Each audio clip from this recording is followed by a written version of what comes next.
السلام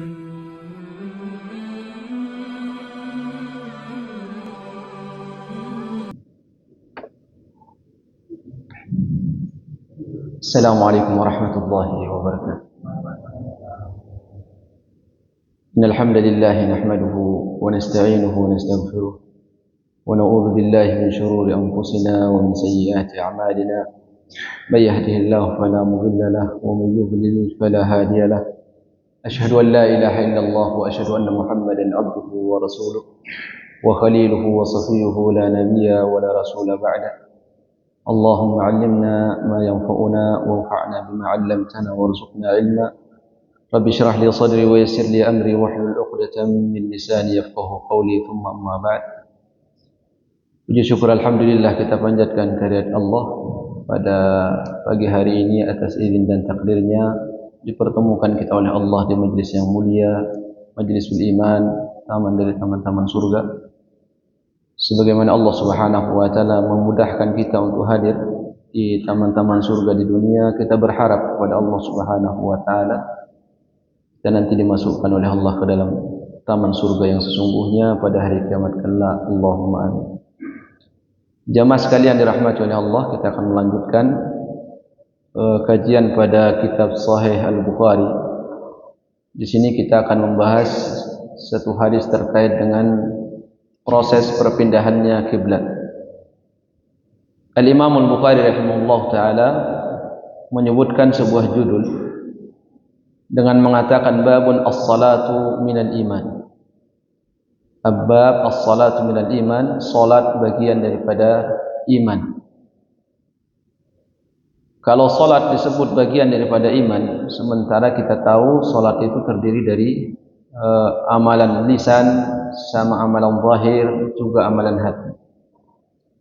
Maka kalau salat masuk daripada bagian daripada iman, ini bukan sekedar kamalul iman, tapi dia adalah rukun iman, yaitu syarat sahnya iman seseorang. Sehingga ulama kita sepakat yang meninggalkan salat maka tidak diterima keislamannya di sisi Allah Subhanahu wa taala sampai dia bertaubat dan mau melaksanakan salat di maut. Kemudian Al-Imam Al-Bukhari rahimahullah membawakan firman Allah, "Wa ma kana Allahu liyudhi'a imanakum." Dan Allah tidak akan menyia-nyiakan iman kalian. Allah menyebutkan salat itu dengan iman. Ya'ni salatakum indal bait. Yang dimaksud Allah tidak menyia-nyiakan iman kalian itu, kata Imam Bukhari, adalah salat kalian ketika kalian salat menghadap Ka'bah. Yang kita tahu jamaah sekalian bahwa kaum muslimin, para sahabat Nabi dan para sahabat radhiyallahu anhum, ketika turun perintah salat 5 waktu pada peristiwa Isra Mi'raj 3 tahun sebelum Nabi hijrah ke Madinah, maka kaum muslimin saat itu melaksanakan salat menghadap Baitul Maqdis. Bagaimana sudah kita ketahui bersama, ketika Nabi SAW diperintahkan oleh Allah untuk menghadapkan atau merubah kiblatnya ke Ka'bah, maka para sahabat radhiyallahu anhum bertanya-tanya apakah sahabat-sahabat kita yang sudah duluan melaksanakan salat menghadap Baitul Maqdis dan meninggal sebelum sempat salat menghadap Ka'bah itu diterima keislamannya atau salatnya. Bagaimana dengan kondisi amalan mereka? Maka Allah Subhanahu wa taala menurunkan ayat, "Wa ma kana Allahu liyudhi'a imanakum." Allah tidak akan menyia-nyiakan amalan iman kalian, yaitu salat kalian ketika menghadap Ka'bah. Seharusnya kalau mengikuti sejarah, yang dimaksud seharusnya Imam Bukhari akan mengatakan yaitu salat kalian ketika kalian menghadap Baitul Maqdis. Tapi karena Imam Bukhari rahimahullah taala memiliki sebuah rahasia atau sebuah kesimpulan yang sangat teliti, sehingga beliau mengatakan salat kalian ketika kalian menghadap Ka'bah. Karena salat 5 waktu disyariatkan oleh Allah Subhanahu wa taala jelas ketika posisi Nabi masih di Mekah. Nah, pertanyaannya yang diperselisihkan oleh para ulama rahimahullah, ketika posisi Nabi sallallahu alaihi wasallam itu di Mekah, ke mana Nabi menghadap salat ketika salat? Kalau Nabi ketika awal masuk Madinah jelas menghadap ke utara, yaitu Baitul Maqdis. Namun sebelum Nabi hijrah ke Madinah, ke mana Nabi menghadap? Apakah Nabi membelakangi Ka'bah, menghadap Baitul Maqdis, atau Nabi sallallahu alaihi wasallam salat di selatannya Ka'bah sehingga Ka'bah ikut terbawa sekalian ke Baitul Maqdis? Yang dikuatkan oleh Imam Bukhari, dan ini riwayat dari Ibnu Abbas radhiyallahu anhuma, bahwa ketika turun perintah salat 5 waktu dalam peristiwa Isra Mi'raj, maka Nabi dan para sahabat setiap kali melaksanakan salat, atau Nabi saat melaksanakan salat saat itu Nabi selalu melaksanakan salat di selatannya Ka'bah. Berarti Ka'bah terbawa sama Nabi sallallahu alaihi wasallam, Nabi menghadap Ka'bah, kemudian sekalian Baitul Maqdis. Karena memang Nabi itu ketika di Mekah sudah senang untuk melaksanakan salat menghadap Ka'bah, sekalipun belum ada perintah dari Allah Subhanahu wa taala. Cuman karena posisi Nabi ketika di Mekah itu bisa membawa Ka'bah sekalian Baitul Maqdis, maka Nabi sallallahu alaihi wasallam itu tidak memperlihatkan keinginannya dengan mengangkat kepalanya ke langit, sebagaimana nanti yang akan disebutkan di dalam ayat yang disebutkan oleh Al-Imam Al-Bukhari rahimahullah.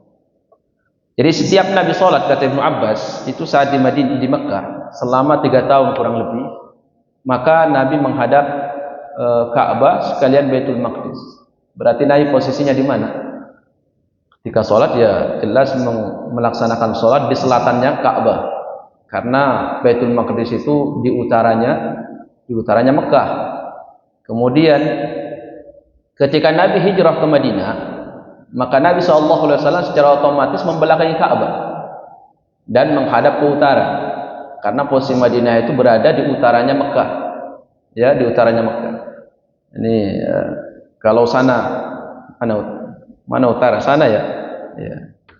Jadi ini Mekah, ini Madinah, Baitul Maqdis. Saat posisi Nabi di Mekah selama 3 tahun, kata Ibnu Abbas, itu Nabi setiap dia sholat itu dia taruhlah ini Ka'bah, Nabi sholat di sini menghadap Ka'bah sekalian Baitul Maqdis, ya, sekalian Baitul Maqdis. Jadi ada cara Nabi untuk membawa Ka'bah saat dia posisinya di Mekah. Tapi ketika Nabi sudah hijrah ke Madinah, secara otomatis dia tidak bisa membawa kedua-duanya. Maka disitulah Nabi SAW banyak mengangkat kepalanya ke langit, sehingga Allah turunkan ayat di dalam Al-Quran tentang perpindahan kiblat. Baik, kita bacakan riwayatnya yang dibawakan oleh Al-Imam Al-Bukhari rahimahullah ta'ala. Qala anil Bara ibn Azib menceritakan, anna Nabiya sallallahu alaihi wasallam kana awwala ma qadima al-Madinah nazala ala ajdadihi aw qala akhwalihi min al-ansar. Kata Bara ibn Azib, Nabi pertama kali datang ke Madinah itu Nabi singgah di perkampungan atau masih kerabat kakek-kakek Nabi atau paman-paman Nabi sallallahu alaihi wasallam. Di kata Bara, ketika Nabi perintahkan hijrah dari Mekah ke Madinah, itu Nabi singgah di perumahan ajdad, yaitu kakek-kakek dia, qala atau paman-paman dia. Nah, pertanyaannya sekarang, Nabi ini lahir di Mekah, kemudian beberapa tahun kemudian diperintahkan hijrah ke Madinah, dia singgah di rumah kakek-kakeknya. Padahal yang kita tahu kakek Nabi itu di Mekah, Abdul Muttalib wafat di Mekah. Kemudian juga disebutkan au akhwali atau paman-pamannya. Kenapa Nabi disebutkan di situ ada paman-pamannya di Madinah?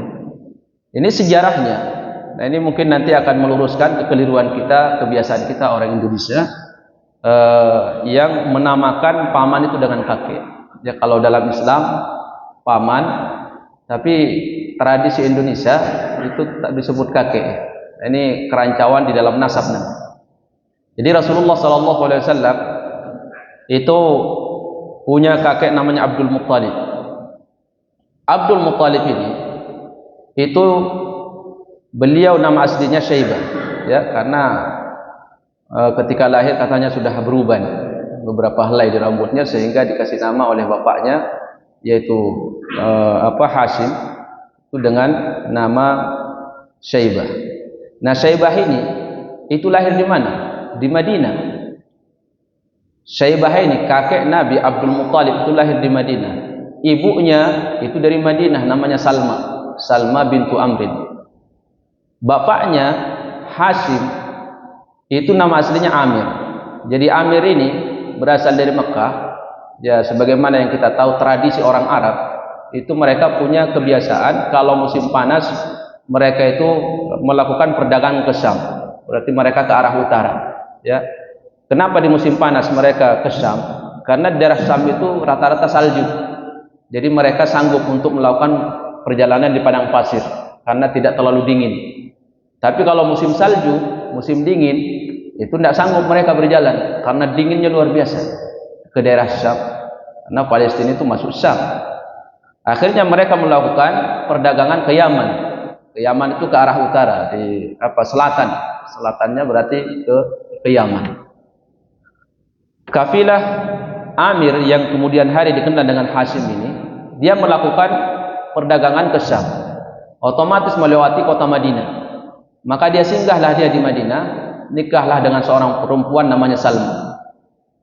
Setelah pernikahan usia tidak begitu lama, hamillah Salma, dilanjutkan perjalanannya oleh Amir, yaitu Hashim, ke Syam melakukan perdagangan. Akhirnya belum sempat balik, meninggal di tengah jalan. Sehingga Salma ditinggal dalam keadaan seorang diri yang sudah saat itu hamil. Ketika Amir ini meninggal, akhirnya Salma sendirian di Madinah tanpa seorang suami. Saat dia melahirkan, lahirlah anak seorang laki-laki yang kemudian dikasih nama oleh kakek-kakeknya di sana dengan Syaibah. Karena tadi sudah ada ubannya. Kemudian ketika umurnya sudah sekitar 10 tahun, belum sampai belasan tahun, ini kakeknya, pamannya dari mana? Dari Mekah, adik daripada Amir, yang namanya Al-Muttalib. Adik daripada Amir namanya Al-Muttalib. Itu dia rindu ingin mengambil keponakannya. Akhirnya pergilah dia ke Madinah, dia cari keponakannya yang namanya Syaibah, kemudian dia bawa ke Mekah untuk diperkenalkan ke kakek-kakeknya, ke nasab aslinya. Karena di Madinah itu bukan nasab dia, karena nasab lewat ibunya. Maka diperkenalkan ke kakeknya, ya, di Mekah. Dibawalah dia ke Mekah. Nah, orang Arab dulu kalau melihat ada orang yang dibawa, itu tidak dikenal di kampung halaman mereka, disebut budak. Budak itu bahasa Arabnya Abdul. Nah, karena Syaibah ini belum dikenal di kota Mekah dan dia langsung dibawa oleh pamannya Al-Muttalib, maka ketika Al-Muttalib ini membawa Syaibah masuk ke kota Mekah, orang-orang Mekah mengatakan Abdul Muttalib, ini budaknya Al-Muttalib. Sehingga kalimat itu menjadi sebuah nama untuk Abdul Muttalib. Yang tadi namanya Syaibah berubah menjadi julukan Abdul Muttalib, bapak, yaitu hambanya atau budaknya Al-Muttalib. Sehingga Abdul Muttalib ini berkembanglah dia lebih dikenal dengan Abdul Muttalib, yaitu penamaan pertama kali yang disematkan oleh ahli Mekah, yang nama aslinya Syaibah. Akhirnya berkembang besar di Mekah, kemudian menikah dia di Mekah, kemudian melahirkan seorang anak namanya Abdullah, kemudian Abdullah nikah dengan Aminah, lahir seorang anak namanya Muhammad. Ketika Nabi diangkat jadi seorang rasul, maka dia datang ke Madinah. Di mana dia turun? Di ajdadnya, yaitu di rumah kakek-kakeknya. Kenapa ada kakek Nabi sementara kakeknya sudah meninggal? Kakek dari ibunya. Kakek dari ibunya. Barak juga mengatakan, atau boleh juga orang mengatakan paman-pamannya. Kenapa pamannya? Maksudnya karena di sana itu akhwal itu kan saudara. Kalau dalam bahasa Arab itu, kalau saudara laki-laki ibu namanya khalun, itu paman. Kalau kita orang Indonesia ya paman semua, mau saudara laki-laki bapak atau saudara laki-laki ibu, semuanya paman. Tapi kalau dalam bahasa Arab, saudara laki-laki bapak disebut ammun, itu nasab dia. Kemudian kalau saudara laki-laki ibu disebut khalun. Kalau dia banyak namanya akhwan. Nabi turun di khalun, dia itu paman-pamannya. Kenapa disebut paman-pamannya? Karena Abdul Muthalib ini, ibunya Salma. Salma ini punya saudara laki-laki banyak di Madinah. Otomatis pamannya Abdul Muthalib. Abdul Muthalib punya anak Abdullah. Itu manggil ke pamannya Abdul Muthalib, paman bapaknya, juga paman. Nabi SAW ketika hijrah ke Madinah, dia panggil juga paman. Jadi saudara daripada saudara laki-laki dari nenek kita, saudara laki-laki dari nenek kita, itu disebut paman di dalam agama. Ya, saudara laki-laki kakek kita disebut paman. Tidak ada kakek. Nah ini kalau kita orang Indonesia, tidak tahu kalau antum ya. Kalau setahu saya, orang Indonesia itu kalau ada saudara kakeknya, nanti anaknya perkenalkan kepada dia itu kakek kamu. Padahal itu bukan kakek dia, itu paman dia. Jadi kaidahnya di dalam agama kita, seluruh paman dari bapak kita itu paman kita. Seluruh bibi dari bibi bapak kita, bibi kita juga. Bibi kakek kita, bibi kita juga. Bibi nenek kita, bibi kita juga. Begitulah terus sampai ke atas. Sehingga jangan heran apabila orang Arab menurut kita itu kakek dia, dia bilang itu paman saya. Makanya sempat saya ditegur di sempat debat karena terbawa tradisi Indonesia. Jadi ada seorang syekh ahli hadis saat itu punya adik laki-laki. Nah kemudian syekh ini dia punya anak perempuan, sudah menikah, terus melahirkan seorang anak. Akhirnya saat itu disebarkan bahwa syekh sudah punya cucu. Saya ketemu sama adiknya syekh. Saya tanya, saya bilang, cucu kamu tadi malam sudah lahir. Aku belum punya cucu katanya. Itu saudaranya. Saudara syekh itu kan kita bilangnya apa, kakek. Ya, saudara. Jadi cucu bilang ke syekh ini kakek dia. Kakek ini, syekh ini punya saudara laki-laki. Kalau kita orang Indonesia, ini kita panggil apa? Kakek juga. Makanya saya bilang kamu sudah lahir cucunya. Sementara orang ini belum nikah juga, masih bujang dia. Ya. Saya bilang sudah lahir cucunya tadi malam. Aku belum punya cucu. Tadi malam itu cucu kamu lahir. Saya tidak tahu kalau itu salah. Oh itu ini Syekh Sadik itu, cucunya dia yang lahir, bukan cucu saya. Loh, kamu manggilnya apa? Saya pamannya, bukan cucunya, bukan kakeknya. Masa? Kalau kami manggil di Indonesia tuh kakek. Selama itu saudara kakek ya kami panggil kakek. Jadi, tidak boleh, tidak benar itu. Itu paman dalam agama katanya, tidak ada kakek. Kakek itu jalurnya cuma satu ke atas, kayak rel kereta api ya, lurus gitu, tidak belok-belok, tidak nyabang dia. Nah kalau kita bilang banyak kakek, itu nanti penelusuran nasab susah. Ini kakeknya kok banyak. Ini si fulan kakeknya, sini kakeknya, mana kakek yang sebenarnya kan? Jadi nasabnya itu nanti tidak ketemu, nanti tertuduh malahan. Ini kok kakeknya banyak, nanti tertuduhnya orang yang mikirnya neko-neko, nanti bilangnya anak rame-rame dia punya. Tidak ada dalam agama. Nah ini harus diluruskan. Jadi anak kita harus kita perkenalkan ke saudara kakek kita itu paman. Jadi paman kita itu paman anak kita, paman cucu kita, bibi kita itu nanti bibi anak kita, bibi cucu kita, bibi cicit kita, bibi. Terus dia bilang paman, bibi. Itu kaidahnya di dalam agama. Kenapa? Karena kalau nanti kita tidak meluruskan tradisi kita, nanti saat baca-baca hadis Nabi seperti ini kita pusing. Loh katanya Amir sudah meninggal di ini. Kok ada ini pamannya lagi di mana pamannya? Seperti apa pamannya? Karena kalau kita bawa ke tradisi Indonesia susah memahami hadis ini. Jadi ini kekeliruan yang pertama kali yang harus kita luruskan karena tidak bertentangan dengan syariat. Maka Bara Ibnu Azib mengatakan ketika Nabi hijrah ke Madinah, maka beliau turun di perkampungan paman-pamannya, yaitu paman dari bapaknya Abdullah, paman dari kakeknya Abdul Muthalib, saudara laki-laki Salma tadi. Dia di Madinah yang disebut dengan Bani Najjar. Ya, Bani An-Najjar. Maka beliau datang ke sana dan dia singgah di sana. Kemudian diringkas oleh Bara Ibnu Azib karena dia hanya ingin menceritakan tentang sejarah perpindahan kiblat. Wa annahu shalla qibala Baitul Maqdis 16 syahran atau 17 syahran. Dan Nabi SAW ketika dihijrah dari Mekah ke Madinah, maka Nabi itu salat menghadap Baitul Maqdis ke utara itu selama 16 bulan atau 17 bulan. Kalau 16 bulan berarti 1 tahun 4 bulan. Kalau mengatakan dia 17 bulan berarti 1 tahun 5 bulan. Tidak sampai 1 tahun setengah. Nah pertanyaannya sekarang, kenapa ada dua kalimatnya? 16 bulan sama 17 bulan. Ibnu Hajar dalam Fathul Bari melakukan kompromi. Dikompromikan kedua hadis, kedua riwayat tersebut dijamak, disatukan. Kata beliau sebenarnya tidak bertentangan. Kalau kita paham tentang apa? Tentang istilah orang Arab atau istilah para perawi hadis.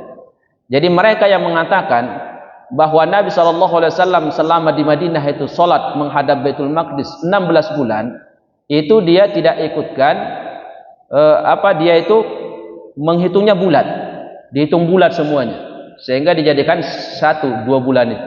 Kenapa? Karena Nabi itu sampai ke Madinah, itu sepakat semua ahli sejarah, Nabi sampai ke Madinah itu pada bulan Rabiul Awal. Dalam riwayat Ibnu Abbas diriwayatkan oleh Imam Hakim, itu beliau sampai ke kota Mekah, kota Madinah dari Mekah, itu tanggal 12 Rabiul Awal. Ya, 12 Rabiul Awal. Rabiul Awal bulan keberapa dalam Islam? Rabiul Awal bulan keberapa dalam Islam? Urutannya. Bulan ketiga ya. Ini banyak loh umat Islam ini belum hafal urutan bulan Hijriah. Ya. Kalau saya dikasih rumus sama orang Jawa yang belum pernah hafal bulan Hijriah, dikasih rumus seperti ini. Musa rara jumjum rasa duldul gitu. Musa itu maksudnya Muharram Safar, rara itu Rabiul Awal Rabiul Akhir, jumjum Jumadil Ula Jumadil Akhir. Ya Musa rara jumjum, rasa itu Rajab Sya'ban. Rasa lagi Ramadan Syawal gitu. Ini untuk memudahkan aja bagi yang sudah terlanjur usia tua, belum hafal nama bulan Hijriah, orang Jawa kasih kaedah ya, Musa rara jumjum rasa duldul gitu. Dzulqa'dah Dzulhijjah gitu. Ya yang belum paham ya. Ini bagus juga itu. Karena banyak kaum muslimin sudah lanjut usia belum hafal bulan Hijriah, mikir dulu. Ya bahkan tidak tahu urutan keberapa dia. Nah, itu gampang rumus. Karena kalau orang tua kan sudah susah untuk ngapal, ngingat. Jadi kasih kaidah aja yang singkat gitu kan. Musa rara jumjum rasa duldul. Rasa mudah diingat ya. Musa pertama itu 2 bulan, Musa Muharram Safar, rara Rabiul Awal Rabiul Tsani, jumjum Jumadil Ula Jumadil Tsani. Rasa pertama itu Rajab Sya'ban. Rasa kedua Ramadan Syawal. Dzulqa'dah Dzulhijjah. Gampang kan? Musa rara jumjum rasa duldul. Jadi Rabiul Awal itu bulan ketiga. Ya, bulan ketiga. Nabi sampai ke Madinah itu tanggal 12 Rabiul Awal. Kemudian terjadi perpindahan kiblat itu kata Ibnu Hajar pada pertengahan bulan Sya'ban. Pertengahan bulan Rajab. Berarti berapa itu? Berapa semua? Coba dihitung. Kalau kita hitung semua, kita hitung bulan Rabiul Awal bulat, ya, sama kita bulatkan lagi bulan Rajab, maka dia 17 bulan. Tapi kalau misalkan kita gabung antara tanggal masuknya Nabi ke Madinah dengan bulan Rajab, kemudian sisanya kita hapus pecahannya, kita bulatkan, makanya jadi 16 bulan. Makanya perawi hadis terkadang mengatakan Nabi sholat menghadap Baitul Maqdis ketika di Madinah secara otomatis membelakangi Ka'bah itu selama 16 bulan atau 17 bulan. Nah, kemudian terjadi perpindahan kiblat itu pada tahun kedua di pertengahan bulan Rajab. Beliau mengatakan wa annahu shalla qibala Baitul Maqdis 16 syahran atau 17 syahran. Nabi SAW ketika hijrah ke Madinah, maka di situ Nabi SAW melaksanakan sholat 5 waktu menghadap Baitul Maqdis 17 bulan atau 16 bulan. Wa kana yu'jibuhu an takuna qiblatuhu qibalal baiti. Dan Nabi kepingin sekali. Itu apa? Dijadikan kiblatnya itu bukan Baitul Maqdis, tapi Ka'bah. Kapan itu dinampakkan oleh Nabi? Sering dia nengok ke langit, ingin apa? Mengharap ada wahyu yang turun. Ya.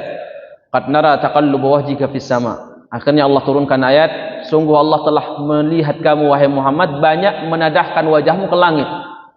Ya, Allah tahu bahwa Nabi itu kepingin kepingin Ka'bah itu, kiblat itu dipindah ke Ka'bah, bukan Baitul Maqdis. Dan Allah tahu Nabi selalu melihat ke langit.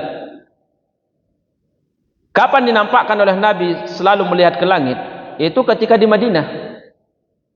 Waktu di Mekah, kenapa Nabi tidak menampakkan selalu wajahnya ke langit, tidak menengok ke langit, tidak lihat ke langit ke atas? Karena dia masih bisa melaksanakan sholat sekalian Ka'bah diikutkan, sehingga Nabi tidak terlalu berkeberatan karena masih menghadap Ka'bah. Tapi ketika hijrah ke Madinah, tidak ada jalan untuk menggabungkan Ka'bah sama Baitul Maqdis. Maka disitulah Nabi itu sering melihat ke langit. Dan Allah Subhanahu wa taala mengetahui bahwa Nabi punya keinginan besar, berharap agar kiblat dipindah ke Ka'bah. Dan ini kata Ibnu Hajar Al-Asqalani rahimahullah, salah satu kemuliaan Nabi SAW, di mana beliau hanya memperlihatkan ya isyarat-isyarat ke langit, itu sudah langsung diberikan oleh Allah sebelum dia meminta dengan lafaz yang jelas. Sebelum dia minta, ya Allah pindahlah kiblat dari Baitul Maqdis ke Ka'bah. Nabi sekedar memperlihatkan, melihat terus ke langit, yang ngasih isyarat kepada Allah, berharap agar ada ayat yang turun merubah perpindahan kiblat dari Baitul Maqdis ke Ka'bah. Kemudian beliau mengatakan wa annahu shalla awwala salatin shallaha salatal asri. Akhirnya Bara Ibnu Azib menceritakan akhirnya turunlah perpindahan kiblat. Ya, setelah beberapa tahun Nabi SAW, setahun setengah kurang lebih, itu selalu melihat ke langit, berharap ada wahyu yang turun agar kiblat dirubah ke Ka'bah bukan ke Baitul Maqdis. Maka turunlah perintah untuk menghadap Ka'bah saat kita melaksanakan sholat. Kata Bara Ibnu Azib, awwala salatin shallaha salatal asri. Sholat yang pertama kali dilaksanakan oleh Nabi untuk menghadap Ka'bah ketika di Madinah itu sholat asar. Perintah untuk perpindahan kiblat ini belum sampai ke ahli Kuba. Jadi ahli Kuba itu sampai dalam riwayatnya nanti, itu ahli Kuba ketika Nabi di kota Madinah di Masjid Nabawi dan beberapa para sahabat yang sholat di sana itu sudah melaksanakan sholat menghadap Ka'bah, menghadap ke selatan. Ya. Sementara orang-orang Kuba itu masih sholat menghadap ke utara. Kenapa? Karena berita perpindahan kiblat itu sampai kepada mereka di sholat subuh. Ya, di sholat subuh. Nah, ketika Rasulullah melaksanakan sholat asar menghadap Ka'bah pertama kali, selesai sholat, maka Nabi SAW diceritakan oleh Bara Ibnu Azib, keluarlah. Wa kharaja rajulun mimman shalla ma'ahu. Kemudian ada sebagian sahabat yang ketika selesai sholat bersama Nabi, sholat asar di Madinah, di Masjid Nabawi, dia keluar. Maka beliau mengatakan, famarra ala ahli masjid wa hum raki'un. Maka saat itu dia melewati sebuah masjid, tapi bukan Masjid Kuba. Ya, dia melewati sebuah masjid di mana orang-orangnya masih sholat. Masjid Nabawi sudah duluan sholat. Masjid-masjid yang ada di sekitar Madinah itu sholatnya belakangan rata-rata. Ya, kalau sholat asar itu Nabi di awal, sholat zuhur juga di awal. Itu rata-rata seperti itu. Sampai nanti dalam kitab sholat disebutkan, para sahabat itu ketika selesai sholat, dia pulang ke rumahnya, yang paling jauh rumahnya ke masjid, dia melihat ke matahari, wasyamsu hayya, dan matahari masih terang jelas. Itu menunjukkan bahwa mereka sholat bersama Nabi di awal waktu untuk sholat asar, begitu juga sholat zuhur. Sementara sebagian masjid yang ada di sekitar Madinah itu agak lambat sedikit. Nah, tiba waktu sholat isya nanti kebalik. Kalau Masjid Nabawi, Masjid Nabi ketika sholat isya dengan para sahabat di Masjid Nabawi di zamannya itu rata-rata jam 10 atau setengah 10, kadang setengah 12. Tapi bila nanti adzan di awal waktu, cuman Nabi tunda karena sholat isya itu afdalnya waktunya itu diakhirkan. Tapi masjid-masjid yang ada di sekitar Masjid Nabawi itu sudah sholat di awal waktu sholat isya, sudah duluan mereka tidur.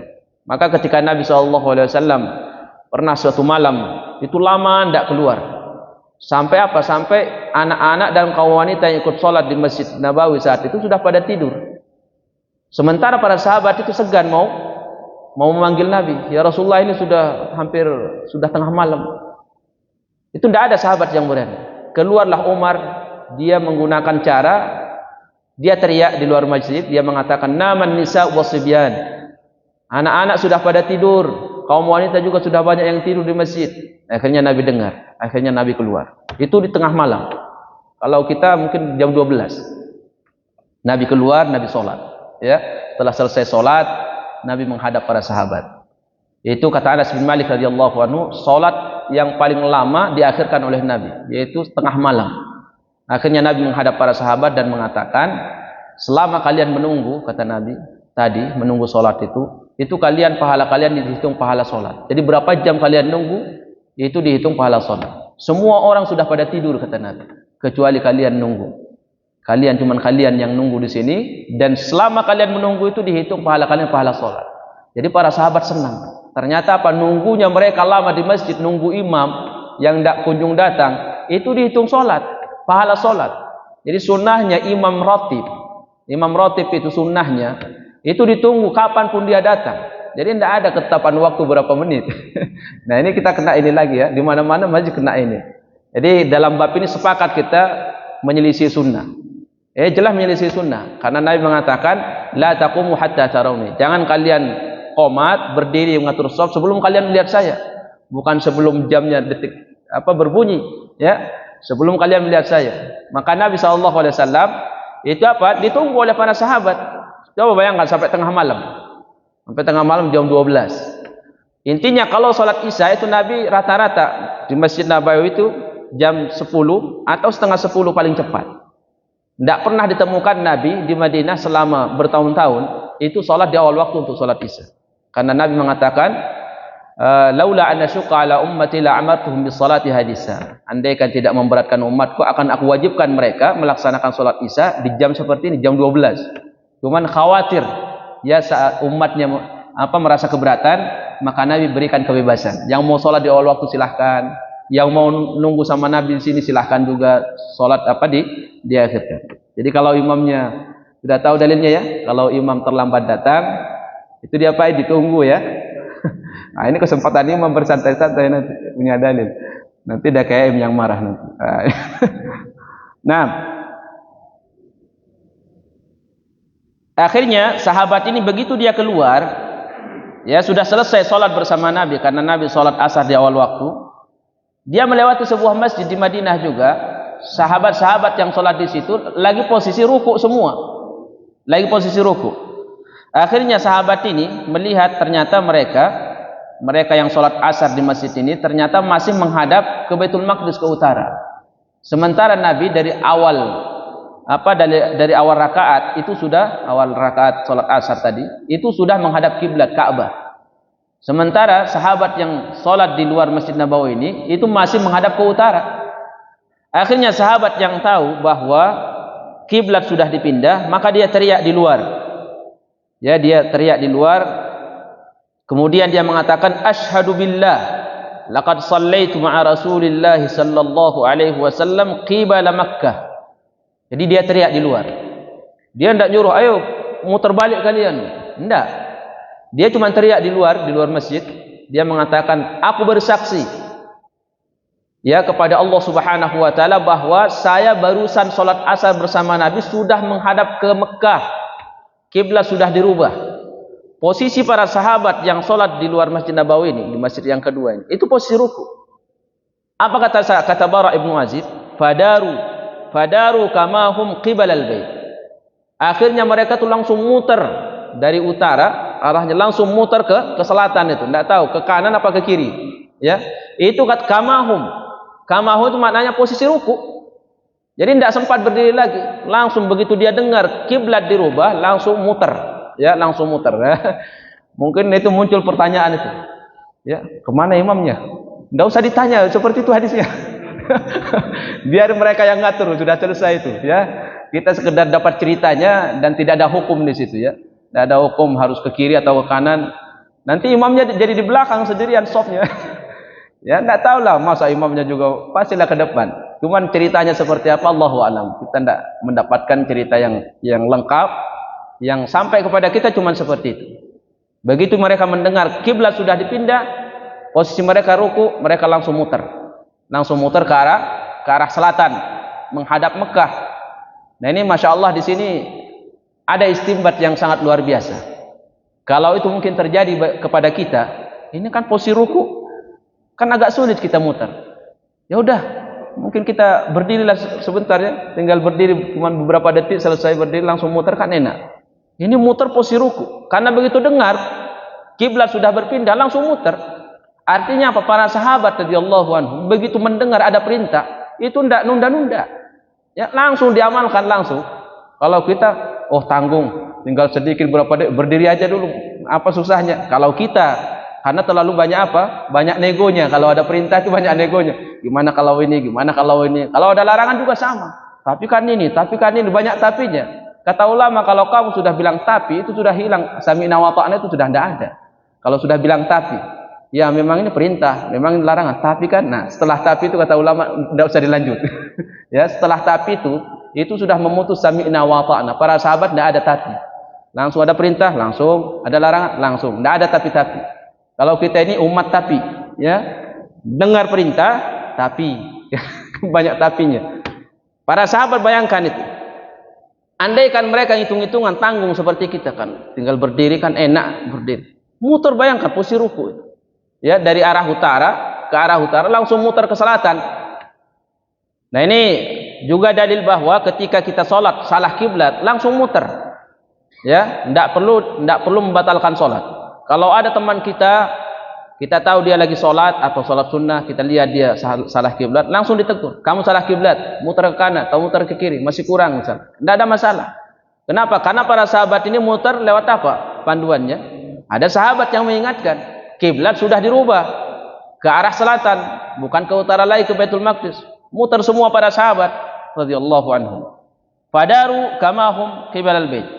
Wa kana al-yahud, dan orang-orang Yahudi itu senang sekali ketika mereka di Madinah, Nabi menghadap Baitul Maqdis, mereka senang dengan Rasulullah SAW dan para sahabat. Akhirnya apa? Ketika Nabi pindah kiblat, akhirnya disitulah mereka tambah menampakkan permusuhannya kepada Rasulullah SAW. Falamma walla wajhahu qibal baiti ankaru dzalika. Ketika mereka melihat Nabi SAW sudah tidak menghadap Baitul Maqdis, maka mereka mengingkari hal tersebut. Dan Nabi disebutkan di dalam sejarahnya ketika pertama kali datang ke Madinah, itu Nabi berharap sekali ahli kitab yang ada di sana, karena ahli kitab di Mekah tidak ada ya. Ahli kitab di Mekah itu tidak ada. Maka ayat-ayat yang turun tentang ahli kitab di Mekah, masa-masa Mekah itu tidak ada. Ahli kitab itu ada di Madinah. Makanya kenifakan itu hanya ada di Madinah karena dipelajari dari ahli kitab. Kalau di Mekah itu cuma dua kelompok manusia. Beriman betul, militan, ya kufur beneran juga. Jadi kalau kufur, orang kafir beneran, muslim beneran, itu di Mekah. Muslim atau kafir, cuma dua pilihan. Kalau di Madinah ada yang ketiga, yaitu orang munafik. La ilaha ula'i wa la ilaha ula. Tidak juga disebut orang kafir, tidak juga disebut orang beriman secara zahir, mudzabdzabin. Ya tergantung apa? Tergantung di mana manfaat ada. Kalau ada manfaatnya, kebaikan pada orang muslim, mereka mengatakan kami beriman. Kalau ternyata pada orang kafir, mereka mengatakan kami bersama orang kafir. Nah, mereka tidak jelas. Itu dipelajari dari ahli kitab. Nabi ketika hijrah ke Madinah, Nabi berharap orang yang pertama kali ikut adalah ahli kitab. Kenapa? Karena mereka sama-sama sumber agama mereka, samawi. Tapi kebalikannya ternyata Rasulullah begitu sampai ke Madinah, itu Nabi senang mengikuti sisir ya. Kalau sisirnya orang ahli kitab itu katanya digini ke belakang, diturunin rambutnya, karena rambut mereka dulu panjang-panjang ya. Jadi turun kalau disisir gini. Kalau kita kan sudah pendek-pendek, cepat-cepat semuanya. Jadi susah, tetap aja berdiri. Kalau ahli Mekah itu dia belah gini. Belah dia ini sisirnya belah. Kalau ahli kitab diturunin ke belakang. Nabi ketika hijrah ke Madinah, Nabi melihat ahli kitab kok gaya sisirnya ke belakang, maka Nabi pun ikut. Tujuannya apa? Tujuannya untuk menarik ya simpati mereka terhadap Islam. Akhirnya Nabi sisir ya ke belakang. Dijatuhkan rambutnya ke belakang karena rambut Nabi SAW panjang. Tapi lama kelamaan Nabi melihat ternyata mereka ini tidak senang sama Islam. Akhirnya Nabi selisihi mereka. Pertama dari kiblat sampai yang terkecil. Mereka tidak sholat pakai sandal. Nabi mengatakan sallu fi ni'alikum khaliful yahud. Sholat pakai sandal kalian. untuk menyelisih ahli kitab. Jadi boleh sholat pakai sandal masuk masjid, pakai sandal yang penting tidak kotor. Ya, sampai ahli hadis mengatakan, karena ini sunnah Nabi, laksanakan sekali-sekali, atau mungkin sekali seumur hidup minimal. Sekalipun tidak di dalam masjid, mungkin antum di rumah misalkan kan, bawa sandalnya masuk, atau sandal baru. Hanya untuk mengamalkan satu sunnah Nabi saja, satu hari sekali dalam seumur hidup. Ya, tidak usah dibawa ke sini biar tidak ribet. Di rumah diamalkan, beli sandal baru, ya pakai sholat. Untuk mengamalkan satu seumur hidup. Karena ulama mengatakan seperti ini. Kalau kita tahu ada sunnah Nabi dan kita sulit untuk rutin mengamalkan, amalkan walau sekali seumur hidup. Amalkan walau sekali seumur hidup. Minimal kita merasakan mengamalkan sunnah Nabi SAW. Nah, kayaknya nanti sholat duhanya di rumah ini pakai sandal ini semua ini. Ya, insya Allah. Itu Nabi khaliful Yahud. Ya, selisih Yahudi. Orang Yahudi tidak manjangan jenggot. Akhirnya Nabi mengatakan qussus syari' wa'ful liha. Ya, pangkas kumis. Kalau kumis ini ada dua mazhab ya, karena kalimat qussu itu bisa pangkas habis atau diratakan. Umar sama anaknya beda mazhab. Kalau Ibnu Umar dipangkas habis. Ya, tapi kalau bapaknya Umar bin Khattab agak berewokan sedikit, cuman dirapiin. Nah, itu anak sama bapak. Kedua-duanya boleh. Dan itu mazhab Imam Malik. Imam Malik dipangkas habis, sebagian yang lain dirapiin. Jadi kalau masalah jenggot, ya itu ada dua mazhab antara anak sama bapak. Untuk menyelisih ahli kitab sampai jenggot kita diperintahkan untuk memanjangkan, untuk menyelisih ahli kitab. Maka pada saat itulah ahli kitab itu semakin marah, kemudian semakin benci sama Islam karena memang mereka di awal sudah memusuhi Islam. Qala Zuhairun, kata Bara ibnu Azib radhiyallahu anhu, kemudian ketika terjadi perpindahan kiblat yang tadinya ke Baitul Maqdis menjadi ke Ka'bah, maka sahabat-sahabat saat itu mikirin saudara-saudara mereka, sahabat yang sudah melaksanakan sholat di awal sholat 5 waktu disyariatkan di Mekah, kemudian di Madinah selama 1 tahun 4 bulan, kemudian mereka meninggal belum sempat melaksanakan sholat menghadap Ka'bah. Gimana sholat mereka? Jadi sahabat yang masih hidup itu sayang, kasihan sama yang sudah meninggal. Ini gimana amalan mereka?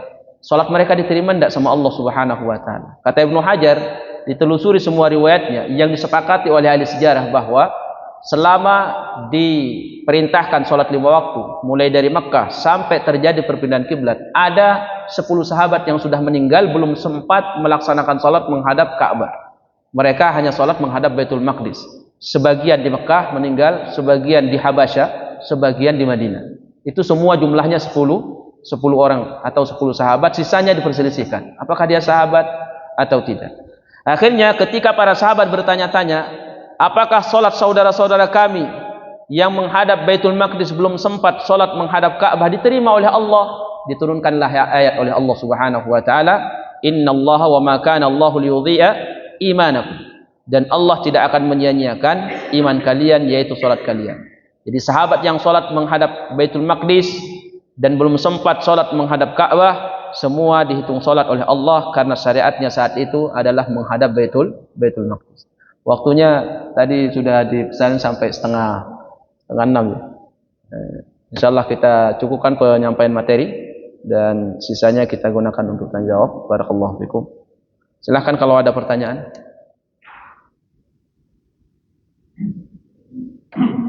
Ya, silakan. Assalamualaikum warahmatullahi wabarakatuh. Waalaikumsalam. Terkait dengan posisi kiblat ya. Dalam beberapa kejadian yang semacam sama di beberapa muslim. Jadi ada kondisi posisinya itu tidak selalu seperti ini, tapi pada posisinya di miring.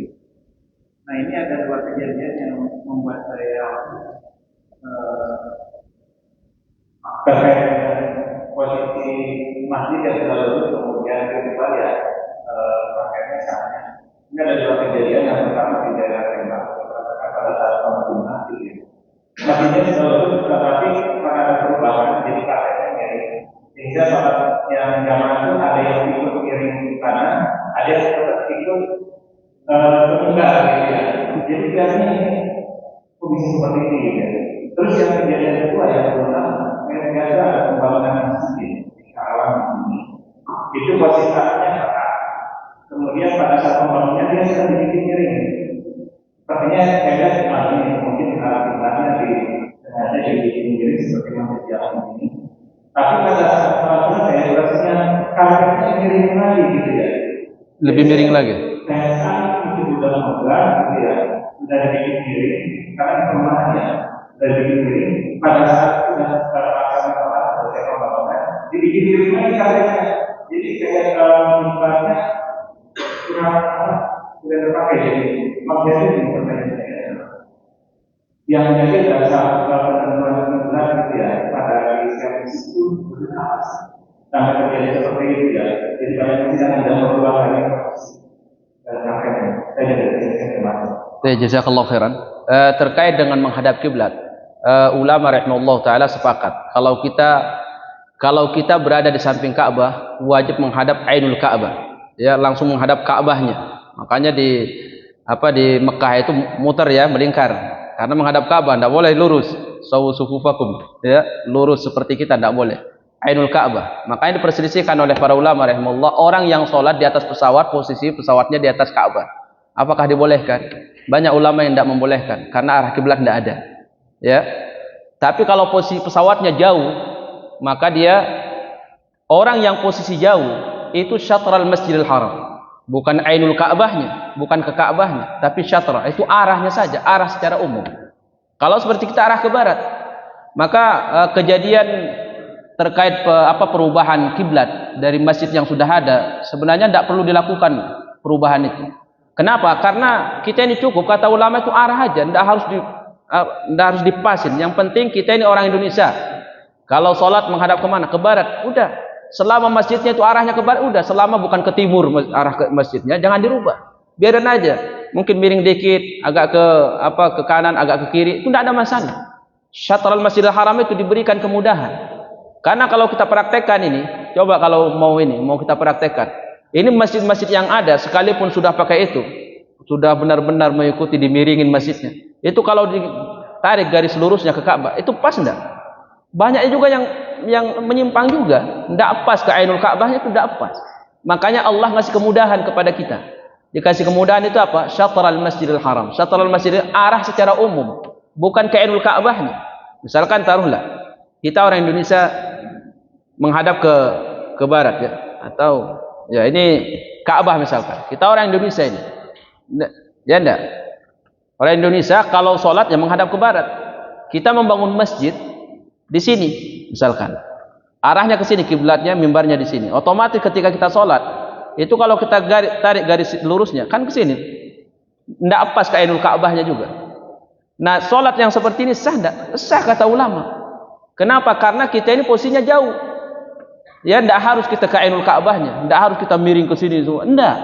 Syatral Masjidil Haram. Makanya Allah mengatakan, dimanapun kalian berada, kalau posisi kalian jauh, tidak tahu Ainul Ka'bahnya, Syatral Masjidil Haram. Cukup ke arah Masjidil Haram.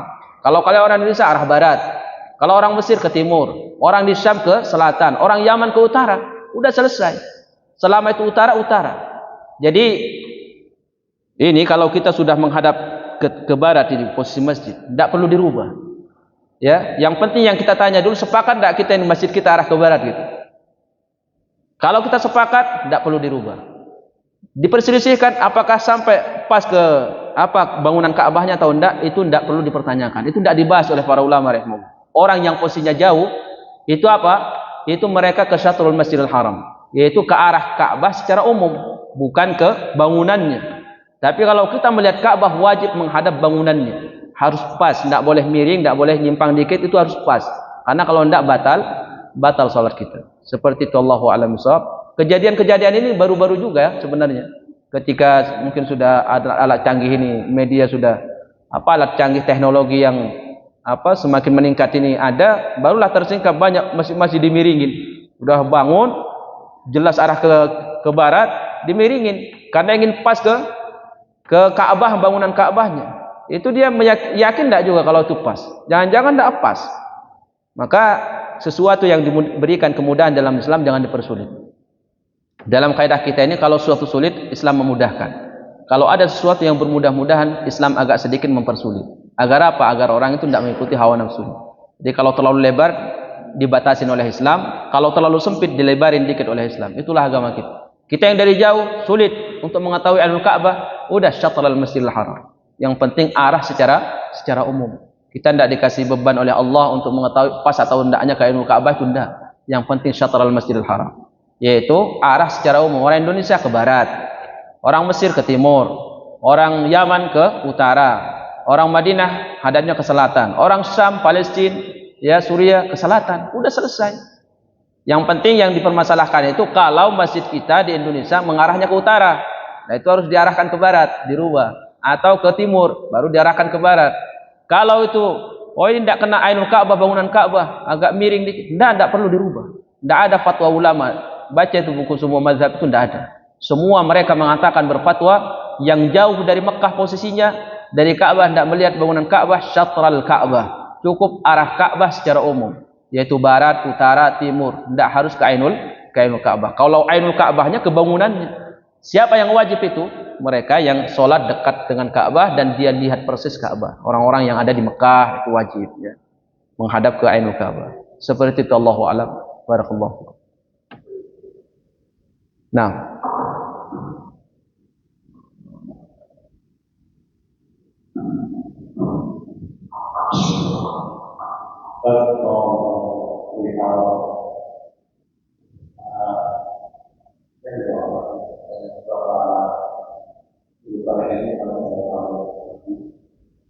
mengikuti sholat berjamaah di hospital besar kita yang kadang imamnya tidak main. Artinya kalau di Jakarta mungkin kita masih bisa mengikuti atau mendengarkan Al-Fatihah. Tapi pada saat disirkan, kadang-kadang kita belum sempat membaca atau ya bukan hanya apa ya gerakan lain pun kita sering ketinggalan dan tidak khusyuk. Sebenarnya apa hukumnya? Apakah kita memang satu imam dengan kondisi yang seakan-akan kita tidak membaca sesuatu dalam sholat, atau kita harus mengulang atau menambah dengan sholat sunnah? Demikian. Terima kasih. baik. Terkait dengan imam yang tidak tumakninah. Kalau tumakninah itu sepakat ya ulama. Sepakat ulama sholat itu batal ketika orang tidak ada tumakninah. Itu musi'us sholat. Salatul musi' disebut dalam hadisnya, sahabat yang sholat tidak tumakninah suruh ngulang. Fa innaka la tusalli, karena kamu tidak sholat. Sekarang menakar tumakninah seperti apa itu relatif. Ya. Yang jelas ulama sepakat tidak ada keringanan bagi diterimanya sholat orang yang tidak ada tumakninah, itu batal semua. Orang yang tidak tumakninah. Sekarang yang jadi permasalahannya untuk menakar dan mengukur tumakninah seperti apa ukurannya. Ini yang relatif. Ya. Maka kita juga tidak bisa mengatakan, oh saya ini sholatnya batal. Kenapa? Karena tinggal diukur aja. Ini kalau kita misalkan selalu ketinggalan Al-Fatihah sama dia, kita ini mungkin kalau setelah selesai sholat suruh dia baca Al-Fatihah seperti berapa menit dia butuh atau berapa detik, dan saya baca. Karena jangan sampai kita juga yang baca ini mungkin terlalu lagu-lagu ya. Ya, mungkin mengikuti sude sementara imamnya itu pakai gaya cepat. Yang penting minimal standar itu ada, ya. Alhamdulillahirabbil alamin arrahmanir rahim maliki yaumiddin. Sementara makmumnya alhamdulillahirabbil alamin ya jelas terlambat. ya. Ya, makanya ini relatif. Relatif. Nanti kalau ternyata semua yang hadir di situ sudah sepakat kalau ini pasti tidak karu-karuan, maksudnya ukuran standar itu tidak cukup, tidak tepat, tidak kena ukuran standar, sepakat, maka yang seperti ini jangan sholat di belakang. Itu semua ulama mazhab sudah memberikan fatwa, karena sholat kita batal jadinya. Batal, semua sholat dia batal, sholat yang di belakangnya batal. Kenapa? Karena kalau sholat imam itu batal dan kita sebagai makmum tahu sholatnya batal, tetap mengikuti, batal sholat kita. Yang diperselisihkan oleh para ulama rahimahullah, ketika sholat imam batal sementara kita tidak tahu kalau sholatnya batal, kita ikut, maka sholat kita tidak batal. Itu mazhab Imam Bukhari dan itu mazhab yang kuat, yang rajih. Contohnya seperti apa itu? Imam sholatnya batal sementara dia makmumnya tidak tahu kalau batal sholat. Karena imam tidak membatalkan sholat, dia nggak apa-apa. Makmum mengira sholatnya sah-sah saja. Contoh gini, imamnya mengeluarkan angin dikit, dia yakin ya kentut. Ada kejadian itu Pak, banyak ya. Maka imam yang kentut cuman suaranya kecil, cuman dia yang tahu, yakin dia itu ada angin yang keluar, tapi tidak ada makmum belakangnya yang tahu karena memang kecil suaranya. Itu dia adu itu batinnya, mau keluar malu. Apalagi kalau nanti jadi imam di sholat Jumat, itu tantangan luar biasa. Mau keluar malu, mau diturusin gimana syariat. Makanya dibahas oleh ulama di mazhab Hanabila, Imam Ahmad bin Hanbal, kalau seorang imam itu batal, misalkan dia ngeluarin angin, kemudian makmum tidak tahu, misalkan dia baru takbiratul ihram atau bangkit ke rakaat kedua, ya Allahu Akbar, rakaat kedua, kentut dia, cuman dia yang tahu, dia yakin batal sholatnya, tapi mau keluar malu. Saat makmum ini nanti ikut, karena dia melanjutkan sholatnya, makmum ini ikut, dia salam, makmum salam. Di mazhab Hanabilah harus makmum ini setelah tahu dia batal, dia tanya, kamu kentutnya tadi rakaat berapa, gerakan apa? Harus ditanya, karena mereka mewajibkan untuk apa? Untuk mengqadha, diganti itu rakaat di mana imamnya kentut. Kalau dia kentutnya di ruku, nanti kita tambah, kita mulainya dari ruku lagi, makmum. Tapi kalau di sebagian mazhab, di antaranya mazhab Imam Bukhari rahimahullah, bahwa ketika imam ini mengeluarkan angin atau batal sholatnya dan makmum tidak tahu, setelah tahu itu setelah sholat salam, imam salam, assalamualaikum warahmatullahi, assalamualaikum warahmatullahi, maaf jamaah sekalian, tadi saya kentut ya di rakaat kedua sholat duhur misalkan, kenapa tidak keluar? Tidak enak, malu, saya sekarang baru mengatakan memberanikan diri. Kalau mazhab, sebagian mazhab itu disahkan sholatnya, makmumnya tidak perlu nambah dan tidak perlu mengulangi. Kenapa? Karena dia mengikuti imam dalam kondisi tidak tahu. Ya. Tapi kalau sebagian mazhab harus diulang dari mana kentut imamnya. Makanya imam seperti ini harus kuat mentalnya juga. Kalau tidak rusak nanti salat makmum semuanya, ya. Tapi kalau kita yakin imamnya itu batal salatnya, sepakat semua ulama sepakat itu batal salat kita.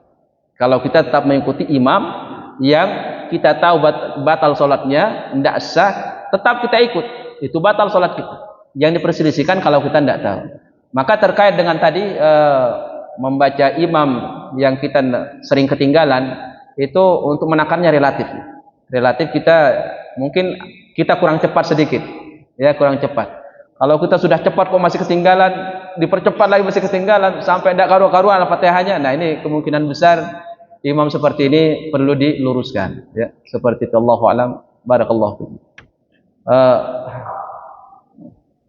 Assalamualaikum warahmatullahi wabarakatuh. Waalaikumsalam. Saya tadi ada yang bertanyakan terkait dengan kiblat. Ya. Rasul Muhammad SAW berkiblat awal ke Baitul kemudian selanjutnya ke Ka'bah. Nah, sebelum Rasul Nabi Muhammad itu kan ada nabi terdahulu. Iya. Ada nabi terdahulu. Mungkin nabi terdahulu itu kan melaksanakan sholat. Nah, kemana asal kiblat nabi terdahulu kita sholatnya? Itu saja pertanyaannya. Terima kasih. Assalamualaikum warahmatullahi wabarakatuh. Waalaikumsalam warahmatullahi wabarakatuh. Nabi-nabi terdahulu juga melaksanakan sholat, disebutkan oleh Allah dalam Al-Quran. Kemudian dalam hadis juga Nabi Ibrahim ketika Sarah diambil, dia sholat 2 rakaat. Kemudian di dalam Al-Quran Ismail juga Nabi Isa alaihissalam, wa awsani bis salati wa zakati wa dumtu hayya. Allah senantiasa mewasiatkan kepada saya untuk mengeluarkan zakat dan melaksanakan sholat. Jadi nabi-nabi sebelumnya sepakat, ulama juga sholat. Begitu juga puasa. Cuman pertanyaan seperti apa kaifiyahnya, caranya kita tidak tahu, Allahu a'lam. Jadi kita harus merujuk kepada dalil. Selama dalil tidak ada, maka para ulama tidak berani untuk menjelaskan ke arah mana mereka menghadap kiblat. Ya, kiblatnya itu kemana kita tidak tahu. Sama seperti puasanya. Puasa mereka seperti apa? Kita juga tidak tahu. Yang jelas salah satunya puasa umat sebelum kita tidak makan sahur mereka. Ya, sementara umat kita ini makan sahur. Jadi kalau ditanya kemana mereka menghadap ketika sholat kiblatnya, Allahu a'lam bishawab, saya tidak tahu dalilnya di mana dan menghadap kemana. Yang jelas syariat sholat itu ada untuk nabi-nabi sebelum kita. Allahu a'lam. Oh, ini imam, ini buat makmum imam. Ini masalah ketut ini.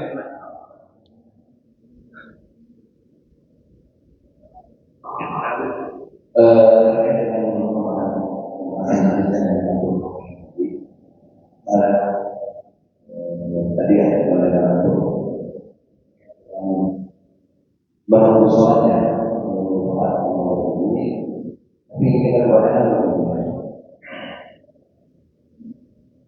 ini kan kita ditentukan oleh Tuhan. Ini berada di dalam sebuah negara atau nah kita ini masuk ke dalam itu.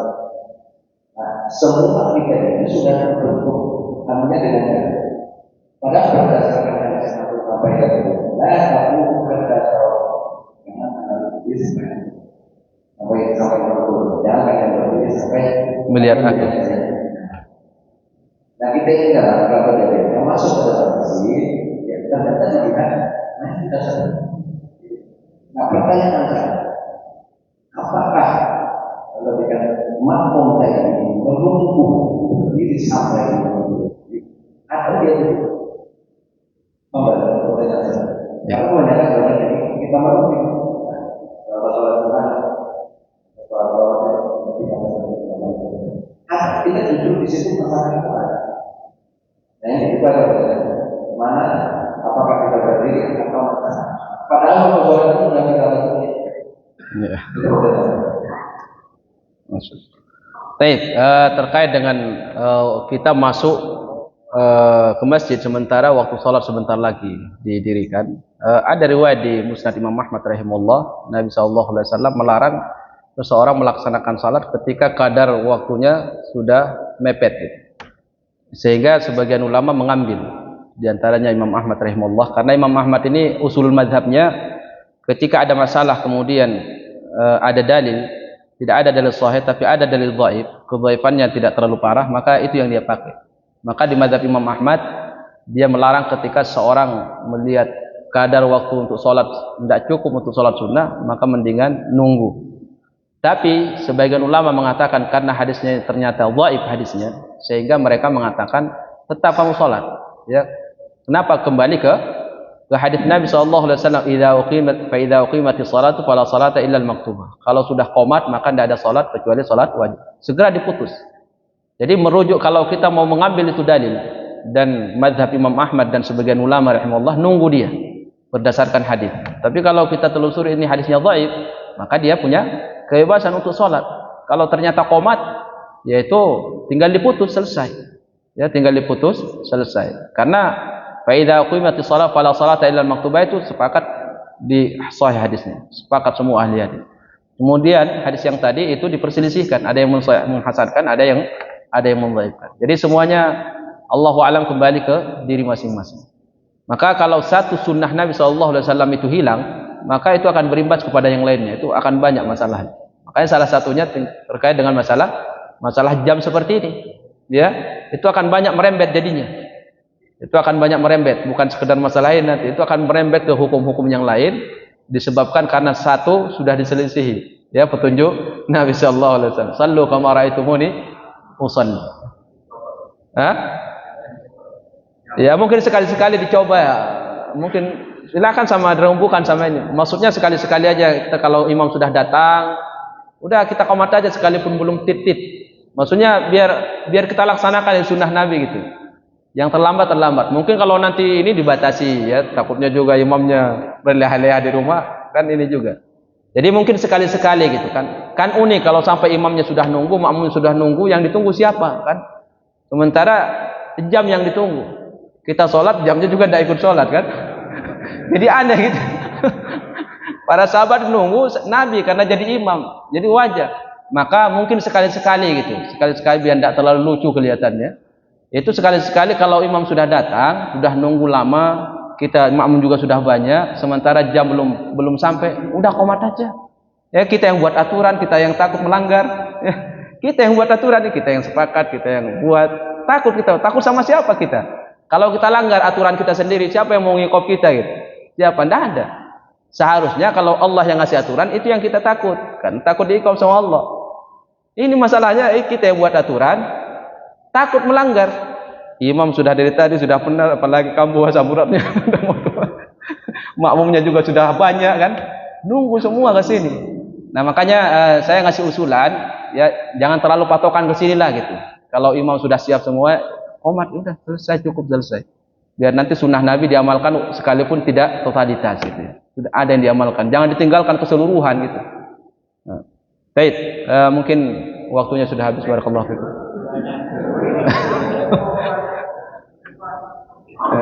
Nah.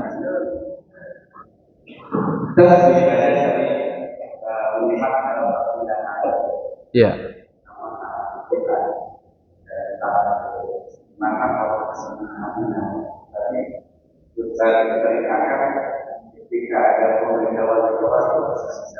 Iya. Artinya dia berkurang 90 derajat.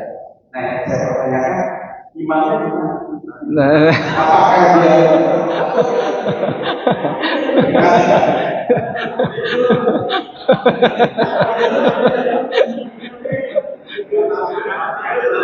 Tadi sudah kita sampaikan pas cerita.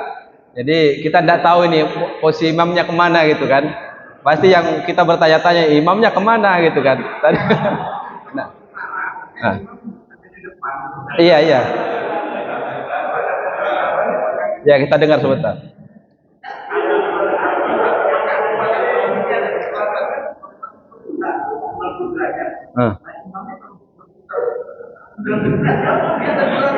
Iya. Iya, kita juga itu kalau baca hadis bertanya-tanya, semua yang baca hadis itu bertanya-tanya gitu kan. Itu kemana imamnya? Saya juga bertanya-tanya, kemana imamnya? Tapi yakinlah mungkin pasti ke depan lagi. Tidak mungkin jadi makmum paling belakang.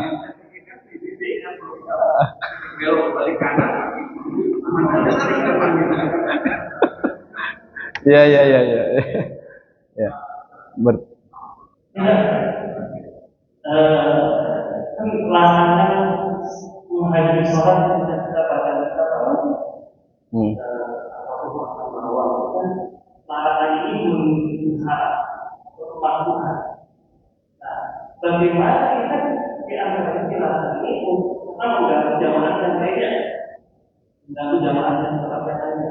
Di mana ada seorang jamaah ketika dia bermakmum dan dia pun melakukan gerakan-gerakan yang mengganggu jamaah sendiri, misalnya bergerak ataupun memindahkan bacaannya. Jadi ketika imam baca hukum, dia punya kencang ataupun kebaca dia posisi makmum dalam jamaah sangatnya terjadi. Nah ini hukumnya apa saja masuk betul atau apa? Terkait dengan makan bawang, ya itu dilarang sama Nabi SAW. Itu diperselisihkan oleh ulama. Ada yang memakruhkan, ada yang mengambil zahirnya haram. Sehingga di mazhab Imam Malik rahimahullah, orang yang makan bawang putih itu makruh untuk sholat jamaah. Jadi sholat di rumah aja. Mereka tidak boleh sholat ke masjid, dilarang. Ya. Nah terkait dengan yang mengganggu ini, kalau sesuatu yang masalah bau badan, tadi antum sebutkan bau badan, ya. Ya sama. Ya.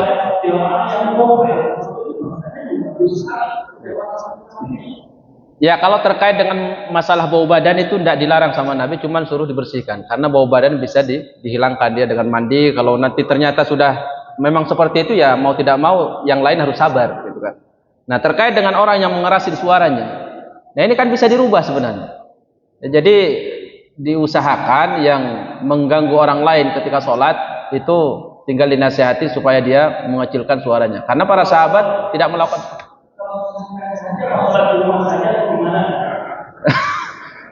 Ya kita juga tidak berani mengatakan dia suruh sholat di rumah, karena sholat jamaah itu besar pahalanya dan Nabi SAW itu tidak pernah menyuruh seorang untuk sholat di rumah kecuali apa? Orang yang makan bawang.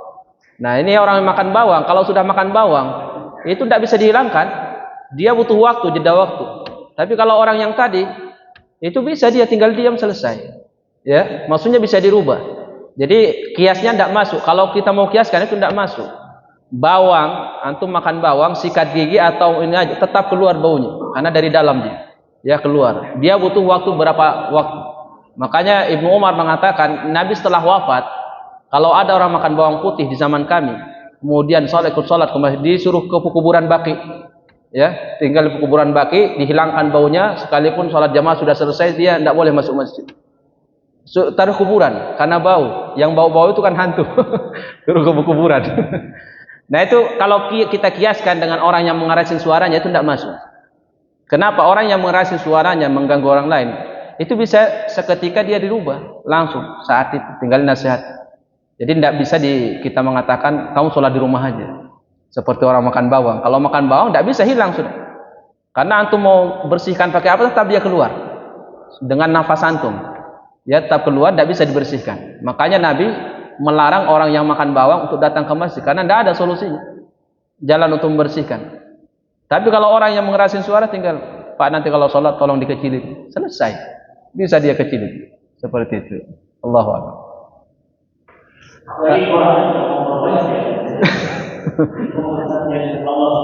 Iya, insyaallah.